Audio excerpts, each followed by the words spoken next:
apart again. We had to add one more 1 millimeter. I used my digital caliper and checked the toe on the inside, kind of like you just. I'm kind of old school, and I've lined vehicles up with string and a tape measure. So I just took my digital caliper and went from the inside of his sidewall to the on the back and the front, and it was off by 1 millimeter. So he had a little bit of a toe in on it. So we're having to add one more. It's right there, 1 millimeter spacer inside the front there. Here's that. Oh, you got it. Down back in there. So we're just backing them out just a little. They give you plenty of meat with them screw in and out. So they do give you a little bit of adjustment here. I'm just trying to give you guys all the information if you're just wanting to buy just the axles and go right from taking your Yodas out and, you know, swapping over to your to the K44. So we just, like I said, you're going to have to, I think we're at, what are we at now? 3 millimeters on one side and 2 millimeters on the other is where we're at. I think. Yeah. Yeah, that'd be right. It's 2 mil on one side and 3 on the other. That was a 3 millimeter on this side and 2 millimeters on this the other side. So you have to shim them a 3 millimeter and a 2 millimeter. So, which doesn't make any sense because it says your link's 101 millimeters and mine's 105. So it should have only been a 4 millimeter shim. Isn't that weird? That's really odd. But anyways, there you go, guys. You'll need a 3 mil and a 2 mil if you're going to shim these, if you're going to do it this way.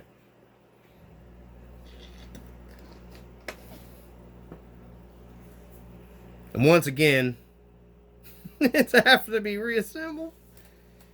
The front's always where you're going to run into the problem, man. That's why I figured I'd start with the front first. Yeah, because the back's going to be just slap it and it's good to go. I mean, and that's exactly how I do mine right there. I always just run it on my threads and tighten her in.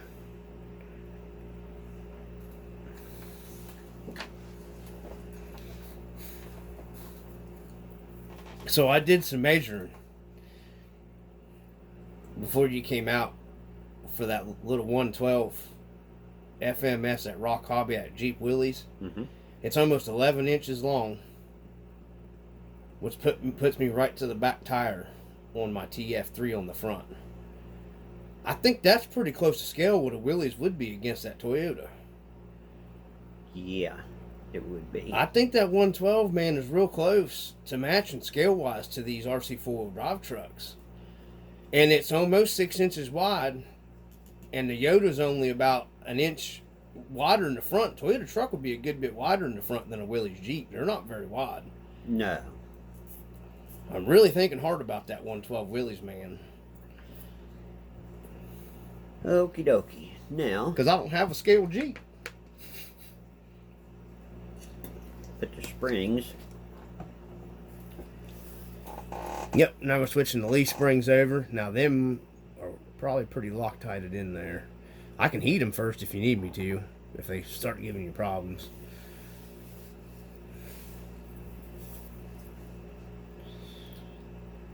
And don't forget too, we'll have to pull your knuckles out.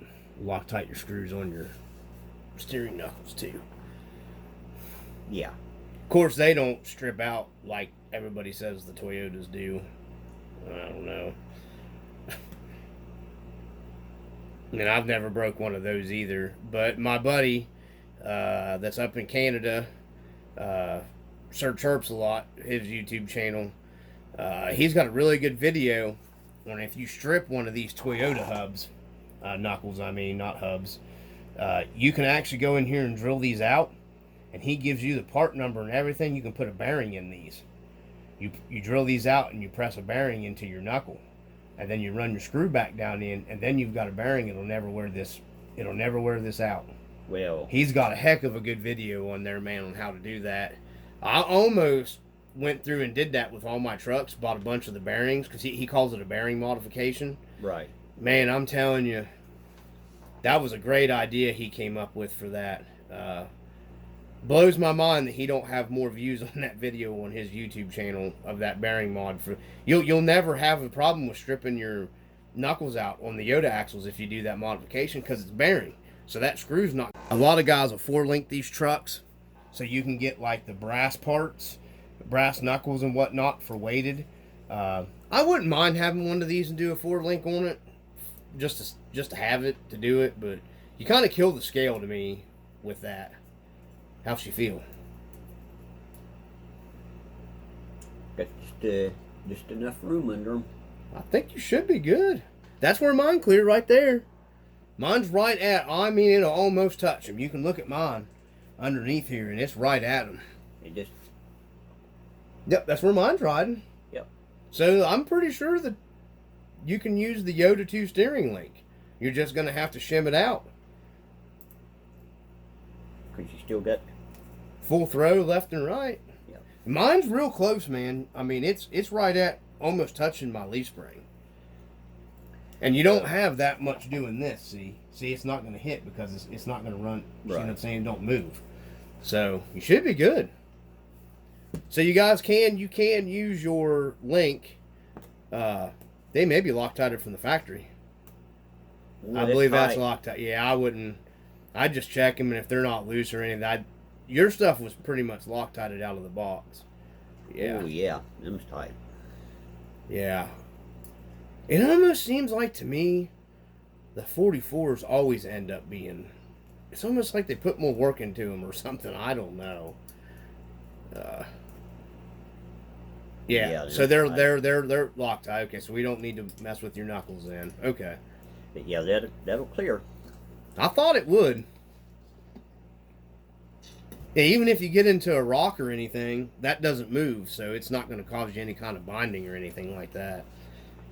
There you go, guys. If you want to put the K44s, it's pretty simple, really straight, other than adding some shims, and you have to have some longer screws. We've been kind of getting back doing more of the scale stuff. I'm hoping... I love the scale stuff. I do too, man. It's just kind of relaxing to go out, you know? It is when you're my age, anyway. Yeah, well, I mean... I don't, I mean, I like the performance trucks and stuff, but that, I mean, you can get really good performance with one of these trucks, too. I mean, oh, yeah. I mean, you've seen that running your course down there with the leafers. I mean, you don't get all that articulation, but then again, in the real world, you're not going to take a Toyota pickup truck. Right. Especially a 70s Hilux.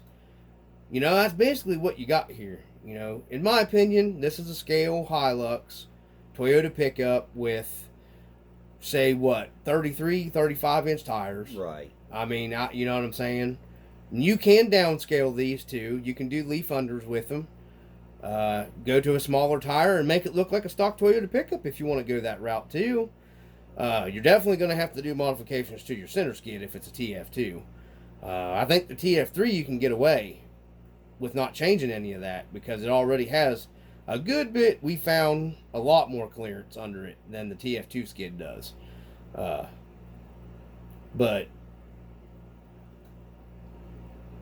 a lot of people dislike the TF3 for some reason. A motor that you can't even see seems to bother them. I don't understand. You can't even see the scale motor underneath there. I know it's big, but unless you got an opening hood like a modified Mojave body, I don't see what the big deal about that is personally myself. But I mean, I love the TF3. I wish Rc4wd Drive, if you're listening, you'd work with me a little bit. Produce some upgrade parts for them. Maybe some performance-oriented stuff, but don't really got to worry about that now either because SSD's taking care of the axle housing issues that Yoda's had. And, I mean, if you're a guy that likes to go out and beat and thump and more of a basher. So there you are, guys. It clears perfectly. I guess that thing, I'm not sure what the deal is with it. Maybe it gets hot and it has to shut off sometimes. So, yeah, I don't think you're hitting, are you? Nope. No, she clears really well. You've probably got... What, millimeter? A millimeter, maybe a millimeter. All right. So we're doing a... If the camera resolution looks different, guys, I had to drop it down because my phone was getting a little warm. So he's just making sure his drive shafts, he's getting ready to phase everything. You always want to make sure you phase your drive shafts when you're putting it back together too. Because if not, you'll have your drive shafts pivoting like almost out like an out of time is how I always put. People say phasing. I mean, because technically you're kind of timing them. Of course, if you have overdrive in the front, it don't matter either way. I've realized that. But I have noticed it does make a difference if you don't have your drive shaft phased, especially on the scale trucks. So.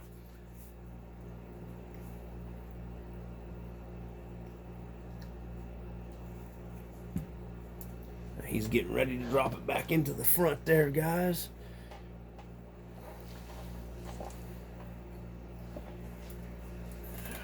Truck it up.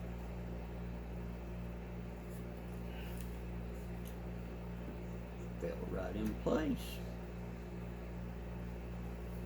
I can hold the rear end. I'll get this one started on this side too. There we go. And it should hang there.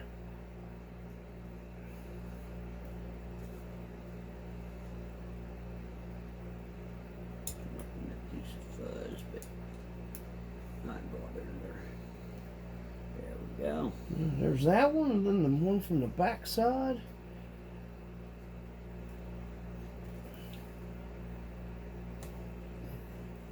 And they just have an M3 and a nylon lock nut with a 2mm. Or those are 3mm, ain't they? Yeah. Those are the bigger ones for your shoulder bolts, for your leaf spring eyelets. You still never broke a leaf spring on this truck, and he's not running an anti-wrap bar either. So all that, I mean, a lot of guys that anti-wrap bar. You've not even been a leaf spring. No. Not running an anti-wrap bar. You have not bent one on your TF3 either. And he's running the same leaf spring setup pack as I'm running on my trucks. No internal springs in the shocks.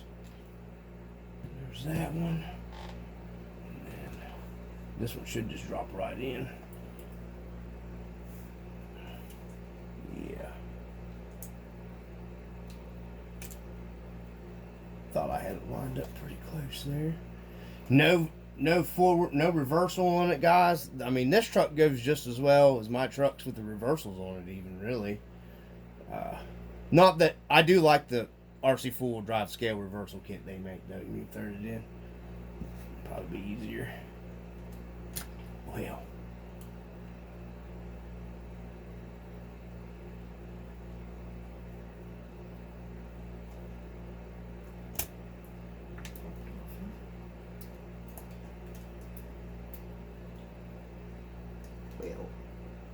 There we go. I think we're tight. Yep. And you want to make sure, guys, these are actually spinning free when you're putting these back together. You don't want your stuff binding up. Those guys that are shimming stuff and everything, leaf springs are supposed to be able to move around inside. You don't want stuff to be locked down tight. No, because these are a little lock nut anyway. Yeah. You want your leaf springs to be able to move inside and move freely. I see guys putting like shims in this stuff, man, and shimming stuff up tight. I'm like, all you're doing is limiting your suspension when you're doing stuff like that. If that's the case, you do that to a real vehicle. That's why there's bushings in there. In a 1-to-1 rig, there's a bushing that runs in through. And what I'm talking about is that's the reason why they give you a shoulder bolt. You can almost take and make you a plastic bushing. Yeah. If you wanted to make it even more scale and put a regular M3 screw through there and run you a plastic bushing. I've seen some guys use fuel line, stuff like that. You don't want your stuff being bound up. I see a lot of that stuff posted where guys are shimming stuff and everything. It just blows me away. So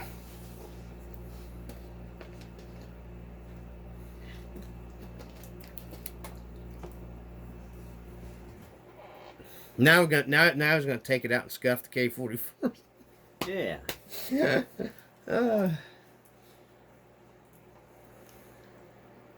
It'll be hitting my course in them tomorrow after Loctite sets up overnight. Yeah, you really should definitely, when you're Loctiting that stuff, guys, you should give it That's close to at least 12 hours. 24 hours is what they recommend. 12 hours will get you on the blue stuff.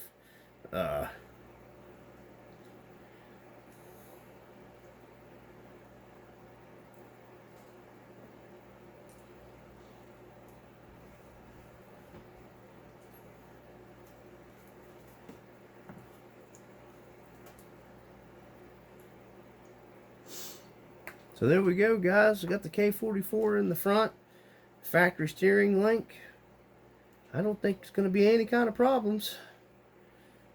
Just a little bit of shim work, and I don't think the shock positions are any different either, are they? No. I didn't think so. I didn't think any of that stuff was different. They're spun around here. I can see her and get the shim on her. Yeah, those little shims are a pain in the butt on those.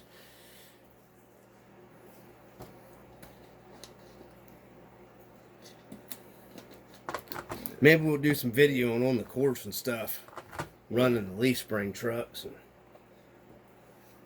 I got to get a new motor put in my TF3. The motor kept stalling that last video me and you was on, man. That motor's done for.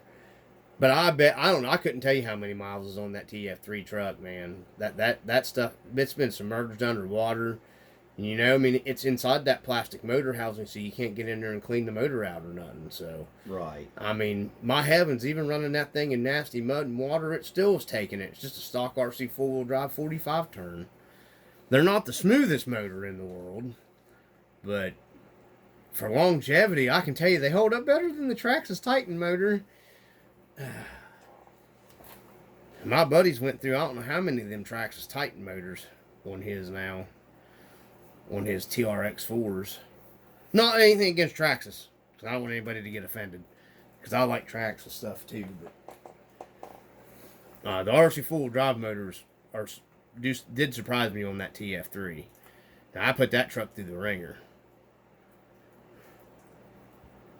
I think you're coming through on the back side there almost. Is it not wanting to go in? It's not acting like it. Might have. Well, no, because it might be the powder coat build up on your front on the axle housing. Because they definitely didn't have any screws put through there. You were knocking powder coating off, putting the other screws in.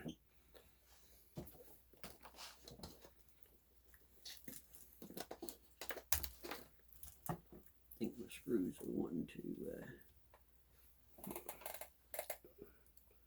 He ended up doing, guys, was pulling the link off to the side because these K44s, for your shock mount screw, the link's in the way on all these 44s, just because you have more room with the Yodas. They have more room to get your screws in and out. So now he's having to reassemble that one again.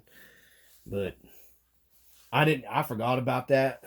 I will say one thing about that on the Toyotas, they give you a little more room to work with.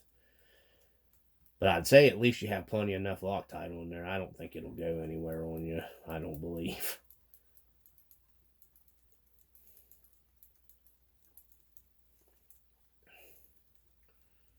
Yeah, and then we'll just take the link and sling it out of the way on the other side, like you did on this side, to give you access. Because you don't want to be putting your screws in there at an angle and cross-threading, messing the threads up in your housing.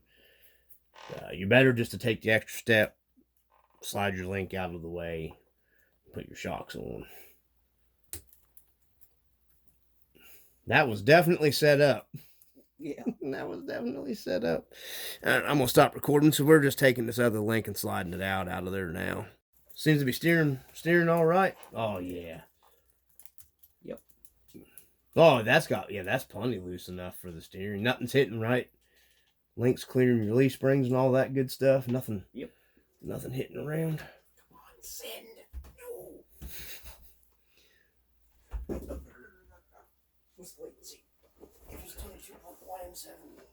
At least the 15th will have better internet. Yeah, that'll make it nice. Yeah, I can just live stream all I want. Not that my live streams ever work. Oh, you need to do your servo, don't you? Yeah. Is that going to give you enough? There we go. Like I said, I'm on the roof. It's not gonna sand. Then you got a set of heavier duty axles. Well, people say they're heavier duty, but I'm pretty sure the ring and pinion is the same. I got red health and a dream. I'm pretty sure the ring and pinion's the same in the K44 as it is in the Yodas. I think.